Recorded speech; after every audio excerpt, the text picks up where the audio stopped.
when you're around any language, even if you don't know what they're saying, you're going to be able to pick up on some patterns. And if you're around Samoan speaking people, you're going to hear some Samoan words, and then you're going to hear something like ile ta'avale, ilunga o le maunga, ile melea. The common thing with all of those phrases is that they start with the E. The E, as it's pronounced in Samoan, begins phrases that tell you where the action is or where it was. Oferiki, or where's the key?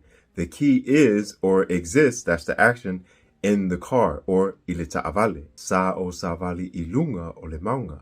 I was walking, so the action of walking happened on top of the mountain, or ilunga o le maunga. In English, this location indicator is called a preposition. Samoan prepositions a lot of times start with either E, ya, or ya te. If it starts with E, it's going to introduce a common noun like people, places, things, and ideas, like a car, or mountain, or thing. Ya is when the action is going to a name or a proper noun, or if it happens in a month. I have paid the bill to Jeannie. Ua o tutongi ina le pili ya Jeannie. So Jeannie is the location of the payment. I will go in August. Ole a o alu ya Augusto. The location of the action go or alu is in Augusto or August. You also hear ya and ya te used for pronouns. So Priscilla was helping them, or in Samoan, Priscilla was helping to them. Sa feso soani Priscilla ya ilato. If you love me, or in Samoan, if you love to me, you're sending your love to me.